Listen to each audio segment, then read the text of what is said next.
السلام علیکم ورحمۃ اللہ وبرکاتہ۔ ناظرین کرام، آج انشاءاللہ العزیز 26ویں پارے کا خلاصہ آپ کی خدمت میں پیش کیا جائے گا، اور 26ویں پارے کی ابتدا سورہ احقاف سے ہوتی ہے، اور سورہ احقاف حوامیم کی آخری صورت ہے، یعنی وہ صورت ہے جن کے شروع میں حامیم آتا ہے، اور ان کے اندر عقیدہ توحید، عقیدہ رسالت اور عقیدہ آخرت یہ بنیادی مضمون ہوتا ہے۔ تو اس میں بھی ان تین چیزوں پر اللہ تعالیٰ نے بات کی ہے۔ اعوذ باللہ من الشیطان الرجیم، بسم اللہ الرحمن الرحیم، حامیم تنزیل الکتاب من اللہ العزیز الحکیم۔ اس آیت کے اندر اللہ نے اپنی کتاب کے بارے میں بات کی ہے۔ پھر اگلی آیت میں ما خلقنا السماوات والارض وما بینہما الا بالحق، اللہ نے اپنی قدرت بیان فرمائی ہے، اور اگلی چند آیات کے اندر اللہ تعالیٰ یہی چیلنج دے رہے ہیں کہ اللہ تعالیٰ نے ہی سب کچھ پیدا کیا ہے، اس ساری کائنات کو پیدا کرنے والا، اسے چلانے والا اللہ ہے، عقیدہ توحید پر بات ہے۔ اور پھر آگے اللہ تعالیٰ نے فرمایا قل ما کنت بدعا من الرسل، آپ صلی اللہ علیہ وسلم کو اللہ تعالیٰ فرما رہے ہیں آپ کہہ دیجئے کہ میں کوئی انبیاء کا جو سلسلہ ہے اس میں سے کوئی انوکھا پیغمبر تو نہیں ہوں، میں بھی ویسا ہی پیغمبر ہوں جیسے مجھ سے پہلے پیغمبر ہوتے تھے۔ تو کفار کو، اور اسپیشلی جو کفار مکہ تھے، ان کو اس پہ کوئی تعجب نہیں ہونا چاہیے۔ تو یہ عقیدہ رسالت کے اوپر بات آ گئی۔ اس کے بعد آگے اللہ تعالیٰ نے مسلمانوں کو عقیدہ آخرت کے بارے میں بھی کچھ چیزیں بتائی ہیں، اور جب یہ صورت نازل ہوئی اس وقت حالات ایسے تھے کہ بہت سارے ایسے لوگ مسلمان ہو چکے تھے جن کی اولاد ابھی اسلام نہیں لائی تھی، اور بہت ساری ایسی اولادیں مسلمان ہو چکی تھی جن کے والدین ابھی تک اسلام نہیں لائے تھے۔ تو ان ایسے گھرانوں میں ایک کشک مکش کا ایک ماحول تھا کہ جہاں والدین مسلمان ہو چکے تھے وہ اپنی اولاد پہ سختی کر رہے تھے کہ آپ لوگ بھی مسلمان ہو جائیں، اور جہاں پہ اولاد مسلمان ہو چکی تھی تو وہ اپنے والدین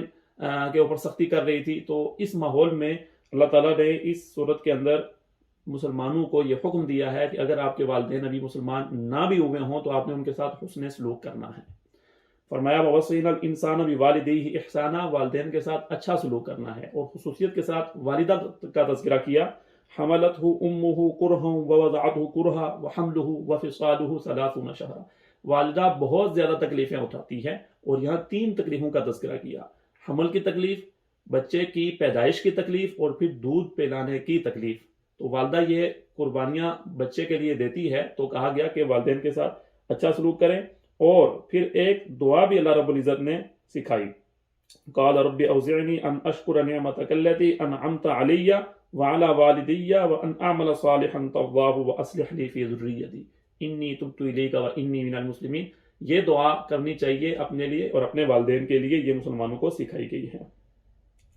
اور اس کے بعد چونکہ اس میں بھی ان اقوام کا بھی تذکرہ ہے جو پہلے گزر چکی ہیں اور جو اسلام نہیں لائے تھے، تو اس میں سے قوم عاد کا اللہ نے خصوصیت کے ساتھ تذکرہ کیا۔ فرمایا وَاذْكُرْ أَخَا عَاد، اس قوم کو یاد کرو، قوم عاد کو یاد کرو کہ کیا اذ انذر قومہ، ان کے جو پیغمبر تھے انہوں نے اپنی قوم کو دعوت دی، اور وقد خلت النذر من بین یدیہ ومن خلفہ الا تعبدوا الا اللہ، تمام انبیاء کی جو دعوت تھی، تو اس قوم کی طرف جو پیغمبر آئے تھے ان کی بھی یہی دعوت تھی کہ اللہ تعالیٰ کی عبادت کرو، اس کے سوا کسی کی بھی عبادت نہ کرو۔ وہی عقیدہ توحید کے بارے میں بات۔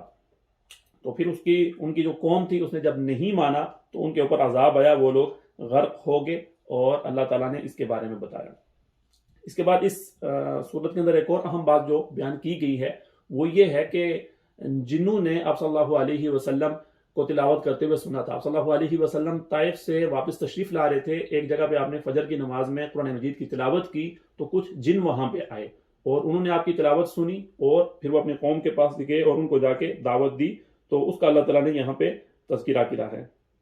کہ فَلَمَّا حَضَرُوهُ وَإِذْ صَرَفْنَا إِلَيْكَ نَفَرًا مِّنَ الْجِنِّ يَسْتَمِعُونَ الْقُرْآنَ، جن آئے تھے آپ کی تلاوت کو سنا تھا، فَلَمَّا حَضَرُوهُ قَالُوا أَنصِتُوا، ایک دوسرے کو کہنے لگے کہ خاموشی سے سنو۔ اور پھر آگے قالوا یا قومنا انا سمعنا کتابا انزل من بعد موسیٰ مصدقا لما بین یدیہ یہدی الی الحق والى طریق مستقیم، اور اپنی قوم کو جا کے کیا دعوت دی ان جنہوں نے، یا قومنا اجیبوا داعی اللہ،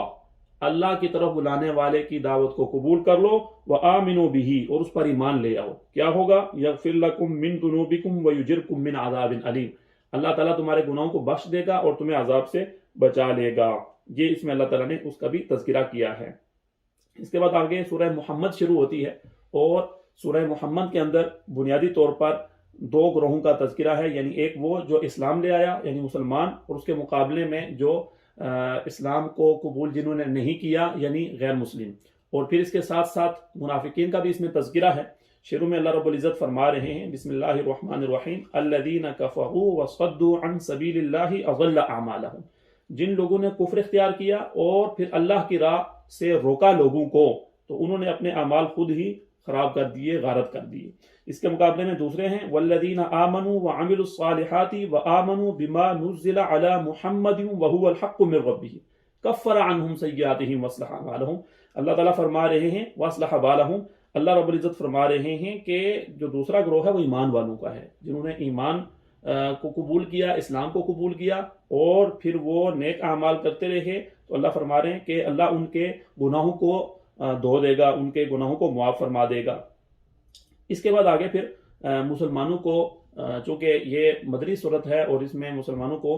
قتال کی اجازت دی گئی ہے، اس کے بارے میں بتایا گیا ہے کہ اگر آپ کے اوپر کوئی ظلم کرے، آپ کے ساتھ زیادتی کرے، تو پھر آپ نے کیا کرنا ہے، آپ نے بھی اپنا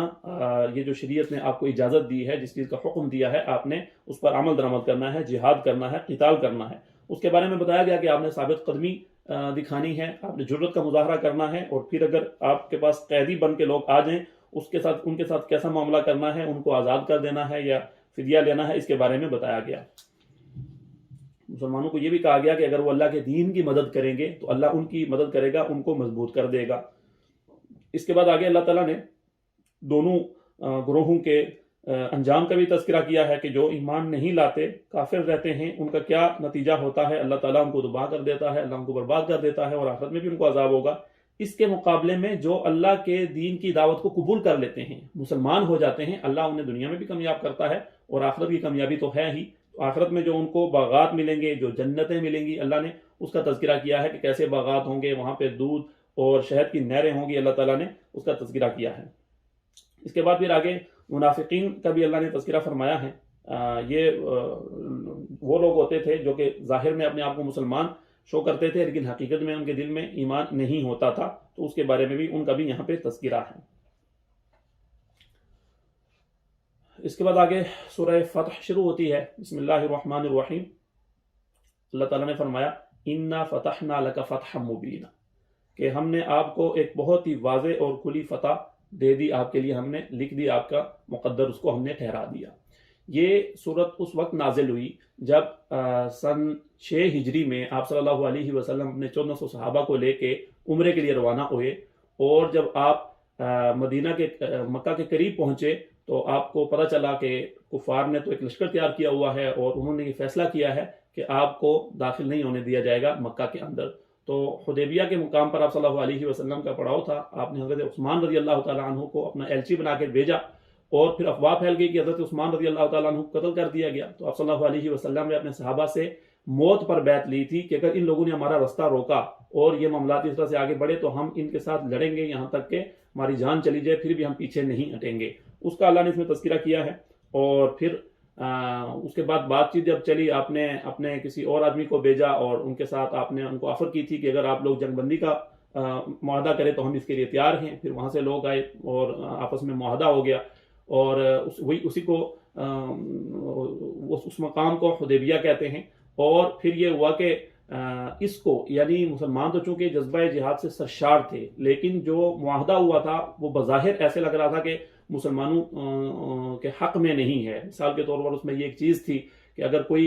مکہ سے کوئی آدمی مسلمان ہو کے مدینہ چلا جائے تو مسلمانوں کو واپس کرنا ہوگا، لیکن اگر کوئی مدینہ سے کوئی آدمی اسلام چھوڑ کے مکہ آ جائے تو وہ واپس کرنے کے پابند نہیں ہوں گے۔ تو اس طرح کی چیزیں تھی، اور یہ کہ پھر اس سال عمرہ نہیں کریں گے، اگلے سال آئیں گے۔ تو بظاہر یہ چیزیں ایسی تھی، مسلمان اسے کافی پریشان تھے، لیکن آپ صلی اللہ علیہ وسلم کے حکم کے سامنے انہوں نے سر تسلیم خم کیا۔ آپ صلی اللہ علیہ وسلم کو اللہ تعالیٰ نے بتایا کہ ہم نے آپ کے لیے فتح لکھ دی ہے، کہ اس کے نتیجے میں یہ جو معاہدہ ہوا ہے، اس کے نتیجے میں مسلمانوں کو بہت بڑی فتح نصیب ہوگی۔ تو اللہ تعالیٰ نے فرما دیا اِنَّا فَتَحْنَا لَكَ فَتْحًا مُبِينًا، ہم نے آپ کے لیے بہت بڑی فتح لکھ دی ہے۔ اور اس کے ساتھ ساتھ اللہ تعالیٰ نے پھر آگے کچھ اپنی قدرت کی نشانیاں بھی بیان فرمائی، مسلمانوں کا کچھ احوال بتایا کہ اللہ ان کو جنت میں داخل کرے گا، کافروں کے بارے میں بتایا کہ ان کو عذاب ہوگا، اور پھر وہ منظر تھا اللہ تعالیٰ نے اس کے بارے میں بتایا جو بیعت کا منظر تھا۔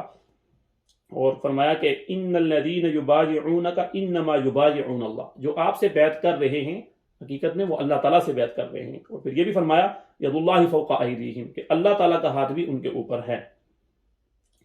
اور اس کے بعد چونکہ جب آپ صلی اللہ علیہ وسلم اس سفر کے لیے نکلے تھے تو بہت سارے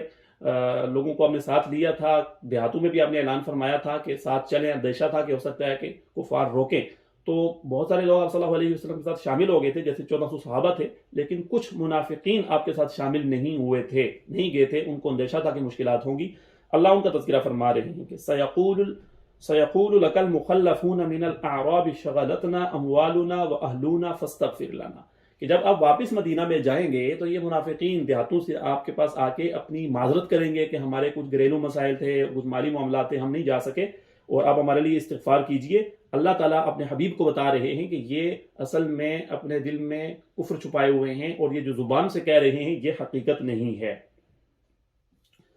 اس کے بعد آگے اللہ تعالیٰ نے پھر اس کا تذکرہ کیا، لقد رضی اللہ عن المؤمنین اذ یبایعونک تحت الشجرۃ فعلم ما فی قلوبہم، کہ جب درخت کے نیچے آپ کے صحابہ آپ سے بیعت کر رہے تھے تو اللہ تعالیٰ فرما رہے ہیں کہ اللہ تعالیٰ ان سے راضی ہو گیا اور جو کچھ ان کے دل میں تھا وہ اللہ تعالیٰ کو معلوم ہے.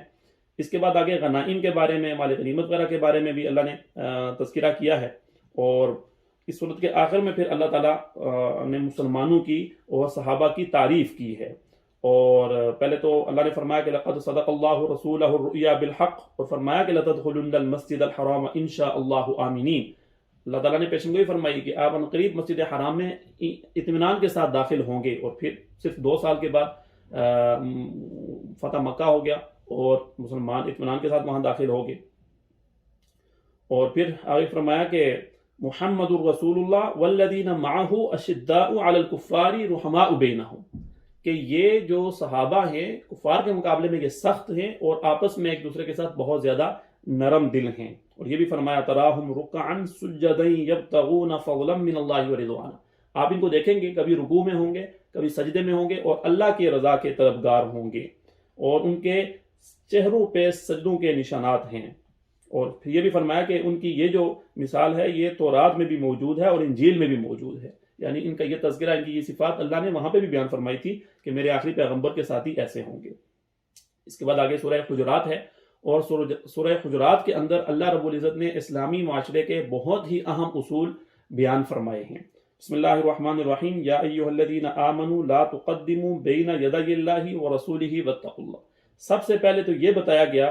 ایمان والوں کو، مسلمانوں کو، کہ اللہ کے نبی کی بات کے مقابلے میں اپنی رائے نہیں دینی. جب آپ سے کوئی مشورہ بھی نہ مانگا جائے اور اللہ کے نبی کسی چیز کے بارے میں فیصلہ کرنے والے ہوں تو پھر آپ نے وہاں پہ اپنی بات، اپنی رائے نہیں دینی. سب سے پہلا یہ حکم بتایا گیا. دوسرا یہ فرمایا کہ یا ایھا الذین آمنوا لا ترفعوا اصواتکم،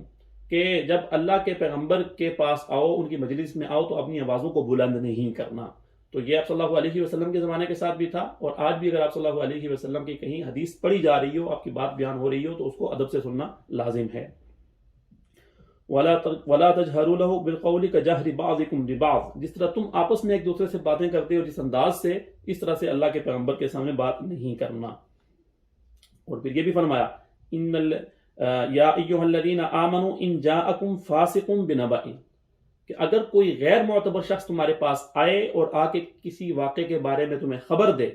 تو تم نے تحقیق کے بغیر اس کی بات کو مانتے ہوئے اگلی کارروائی نہیں کرنی، کوئی اقدام نہیں اٹھانا. کہیں ایسا نہ ہو کہ اس کی بات پر اعتماد کرتے ہوئے تم کوئی قدم اٹھاؤ اور پھر تمہیں بعد میں شرمندگی کا سامنا کرنا پڑے.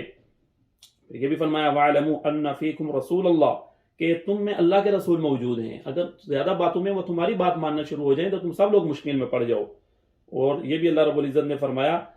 ایمان والوں کو، صحابہ کو خطاب ہے کہ اللہ نے تمہارے لیے تمہارے دلوں میں ایمان کی محبت ڈال دی ہے، ایمان کی حلاوت اللہ نے ڈال دی ہے، اور اللہ تعالیٰ نے اس کو تمہارے دلوں میں مزین کر دیا ہے، اور کفر کو اللہ تعالیٰ نے ناپسندیدہ کر دیا ہے تمہارے دلوں میں، اور اسی طرح سے گناہوں کو اور نافرمانی کو. اور فرمایا کہ یہی لوگ ہیں جو ہدایت والے ہیں، یعنی جن کے دل میں ایمان کی محبت آ جائے، ایمان کا شوق انہیں ہو جائے، اور کفر ان کے دلوں میں اور گمراہی اور برے اعمال اور برے کام ان کے دلوں میں مکروہ ہو جائیں، ان سے انہیں نفرت نصیب ہو جائے، تو یہ ہے ہدایت. اللہ تعالیٰ سے ہمیں یہ مانگنا چاہیے کہ اللہ تعالیٰ ہمارے دل میں کفر کی نفرت ڈال دے اور ایمان کی محبت اور نیک اعمال کی اللہ تعالیٰ محبت ڈال دے۔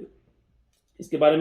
کے بعد پھر اگلا اصول بتایا کہ اگر وَإِن طَائِفَتَانِ مِنَ الْمُؤْمِنِينَ اقْتَتَلُوا فَأَصْلِحُوا بَيْنَهُمَا، اگر ایمان والوں میں سے کوئی دو لوگ یا کوئی دو گروہ، دو خاندان، دو جماعتیں آپس میں ان کا اختلاف ہو جائے، وہ لڑ پڑے، تو تم پر لازم ہے کہ ان کے درمیان صلح کرواؤ۔ ایسا نہیں ہے کہ آپ کہیں کہ ٹھیک ہے وہ لڑ رہے ہیں تو لڑنے دیں، یہ آپ کی ذمہ داری ہے، یہ ہر مومن کی، ہر مسلمان کی ذمہ داری ہے کہ اس کے سامنے اگر ایسی صورتحال پیش آ جائے تو وہ کوئی کردار ادا کر سکتا ہو تو وہ کردار ضرور ادا کرے۔ اور پھر یہ بھی فرمایا کہ فَإِن بَغَتْ إِحْدَاهُمَا عَلَى الْأُخْرَى فَقَاتِلُوا الَّتِي تَبْغِي حَتَّى تَفِيءَ إِلَىٰ أَمْرِ اللَّهِ، کہ ایسا نہ ہو کہ آپ ناحق اپنے دوستوں اور اپنے جاننے والے اور اپنے خاندان والوں کی طرفداری کرنا شروع ہو جاؤ کہ میں نے اپنے خاندان کا ہی ساتھ دینا ہے، اپنے دوستوں کا ہی ساتھ دینا نہیں۔ فرمایا کہ دو کے درمیان اگر اختلاف ہو جائے، دو افراد میں، دو جماعتوں میں، دو گروہوں میں، دو خاندانوں میں، تو آپ نے یہ دیکھنا ہے کہ حق پر کون کھڑا ہے، آپ نے اس کے ساتھ کھڑے ہو جانا ہے، اور جس پر زیادتی ہو رہی ہو تو آپ نے اس کے ساتھ کھڑے ہو جانا ہے، آپ نے اس کا ساتھ دینا ہے، اور جو زیادتی کر رہا ہو آپ نے اس کا ہاتھ روکنا ہے اس زیادتی سے۔ اور پھر یہ بھی فرمایا کہ مومن آپس میں بائی بائی ہیں، تو آپ نے ان کے درمیان ہمیشہ صلح کروانی ہے، آپ نے ان کے درمیان دوستی کروانے کا تعلق پروان چڑھانا ہے۔ اور پھر یہ بھی فرمایا گیا کہ اللہ سے ڈرو۔ اس کے بعد پھر مسلمانوں میں اختلافات کیوں ہو جاتے ہیں، آپس میں لڑائی جھگڑے کیوں ہوتے ہیں، اس کے اسباب گویا کہ اللہ رب العزت نے بیان فرمائے، یا ان کو آپ الگ سے یہ بھی کہہ سکتے ہیں کہ معاشرے کے لیے اللہ تعالیٰ نے معاشرت کے اصول بیان فرمائے، احکام دیے۔ سب سے پہلی بات فرمائی یا ایھا الذین آمنوا لا یسخر قوم من قوم، کوئی مرد کسی دوسرے مرد کا مذاق نہ اڑائے، اس کا ٹھٹھا نہ اڑائے، کوئی عورت کسی دوسری عورت کا ٹھٹھا نہ اڑائے۔ ممکن ہے کہ جو مذاق اڑا رہا ہے یہ کم ہو اور جو اس کا مذاق اڑایا جا رہا ہے وہ اس سے بہتر ہو، تو اس سے منع کیا گیا۔ اور پھر فرمایا وَلَا تَلْمِزُوا أَنفُسَكُمْ وَلَا تَنَابَزُوا بِالْأَلْقَابِ، ایک دوسرے کو تانے نہیں دینے،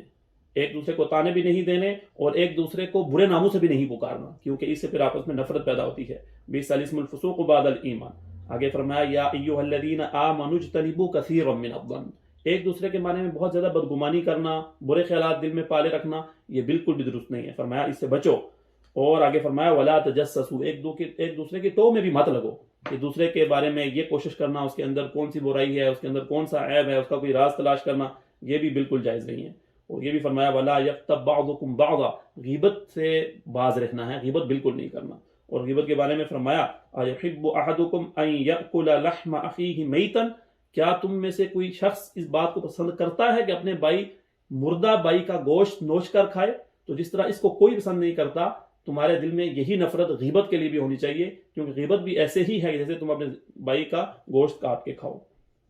اور پھر یہ بھی فرمایا کہ یا ایھا الناس انا خلقناکم من ذکر و انثی، کہ میں نے تم کو ایک مرد اور ایک عورت سے پیدا کیا ہے۔ تمہارے درمیان آپس میں تکبر نہیں ہونا چاہیے، ایک دوسرے کے اوپر شیخی نہیں بگاڑنا۔ اور پھر تمہارے خاندان کیوں بنائے، تمہارے کنبے اور قبائل کیوں بنائے، تو وہ صرف اور صرف تعارف کے لیے ہیں، تاکہ پتہ چلے کہ یہ شخص اس کنبے اور قبیلے سے تعلق رکھتا ہے اور فلاں شخص کا کنبہ اور قبیلہ یہ ہے، بس دیٹس اٹ۔ اور پھر یہ بھی فرمایا کہ ان اکرمکم عند اللہ اتقاکم، تمہارے درمیان زیادہ معزز اور عزت والا وہ ہے جو زیادہ متقی اور پرہیزگار ہے۔ یہ خاندان، یہ قبائل، یہ علاقے، یہ تمہارے معزز ہونے کی دلیل نہیں ہے، معزز وہ ہے جو زیادہ متقی ہے۔ اور پھر آگے یہ بھی بتایا کہ کچھ لوگ کہتے ہیں کہ ہم ایمان لے آئے، تو آپ کہہ دیجئے کہ آپ ایمان نہیں لائے، بلکہ تم یہ کہو کہ ہمارے کچھ اعمال بہتر ہو گئے۔ تو ایمان ایک الگ چیز ہے اور نیک اعمال الگ چیز ہے، دونوں ضروری ہیں۔ دل میں بھی ایمان ہونا چاہیے اور اپنے اعضاء کے اوپر اللہ کے احکام، حضور صلی اللہ علیہ وسلم کے طریقے بھی ہونے چاہیے، تاکہ ایمان بھی ہو، اسلام بھی ہو۔ اس کے بعد آگے سورہ قاف ہے، اور سورہ قاف کے اندر بنیادی طور پر اللہ تعالیٰ نے آخرت کا تذکرہ کیا ہے اور قیامت کی ہولناکیاں بتائی ہیں کہ قیامت کیسے ہوگی اور اس کا کیا منظر ہوگا۔ اور اس کے ساتھ ساتھ یہ جو اللہ تعالیٰ نے قیامت کا منظر بیان فرمایا ہے اور قیامت کی ہولناکیاں بتائی ہیں، تو اس کا مقصد اس سے یہ ہے کہ انسان کے اندر ایک احساس ذمہ داری پیدا ہو، جواب دہی کا احساس پیدا ہو، کیونکہ جس انسان کو آخرت کے اوپر یقین ہوتا ہے وہ ایک ذمہ دار شخص ہوتا ہے، وہ کسی پر ظلم نہیں کرتا، کسی پر زیادتی نہیں کرتا، کسی کا حق نہیں کھاتا، اللہ کے حقوق کی بھی رعایت رکھتا ہے اور بندوں کے حقوق کی بھی رعایت رکھتا ہے، کیونکہ اسے پتہ ہوتا ہے کہ میں جو کچھ کروں گا مجھ سے اس کا حساب لیا جائے گا، کیونکہ میں جو کچھ بھی کرتا ہوں وہ اللہ دیکھ رہا ہوتا ہے۔ اللہ فرماتے ہیں وَنَحْنُ أَقْرَبُ إِلَيْهِ مِنْ حَبْلِ الْوَرِيدِ، اللہ فرماتے ہیں کہ ہم تمہاری شہرت سے بھی زیادہ تمہارے قریب ہیں، ہر چیز کو تمہارے جانتے ہیں۔ اس کے بعد آگے سورہ زاریات شروع ہو رہی ہے، اور اس کا بنیادی مضمون یہ ہے کہ آخرت ضرور آئے گی، تمہارے اعمال تم پر ضرور پیش ہوں گے، تمہیں ان کا حساب دینا ہوگا۔ اللہ نے قسمیں کھائی اور پھر فرمایا انما توعدون لصادق، جس قیامت کا، جس آخرت کا تم سے وعدہ کیا گیا ہے وہ سچی ہے، وہ ہو کر رہے گی۔ اور پھر اس میں یہ بھی فرمایا کہ اپنے اوپر بھی غور کرو، اور جو اللہ تعالیٰ نے تمہیں مال دیا ہے اس مال میں سے اپنے جو اس کے حقدار ہیں ان کے اوپر خرچ کرو۔ اور آخر میں حضرت ابراہیم علیہ السلام کا بھی تذکرہ ہے، جب ان کے پاس فرشتے آئے تھے تو ابراہیم علیہ السلام چونکہ بہت زیادہ مہمان نواز تھے، فوراً ایک بچڑے کا کچھ گوشت بھون کے ان کے پاس لے آئے، لیکن جب وہ گوشت نہیں کھا رہے تھے تو ابراہیم علیہ السلام پریشان ہو گئے۔ اس دور میں اگر کوئی مہمان کسی کے گھر میں آئے اور کچھ نہ کھائے تو یہ سمجھا جاتا تھا کہ یہ برے ارادے سے آیا ہے، تو آپ پریشان ہو گئے، لیکن پھر مہمانوں نے بتایا کہ ہم فرشتے ہیں اور ہم ایک مشن پہ آئے ہوئے ہیں، اللہ نے اس کا تذکرہ کیا، یہیں پہ فرشتوں نے ابراہیم علیہ السلام کو اولاد کی خوشخبری بھی دی تھی۔ اس کے ساتھ یہ پارہ مکمل ہوتا ہے۔ اللہ تعالیٰ سے دعا ہے اللہ تعالیٰ عمل کی توفیق عطا فرمائے۔ وآخر دعوانا الحمدللہ رب العالمین۔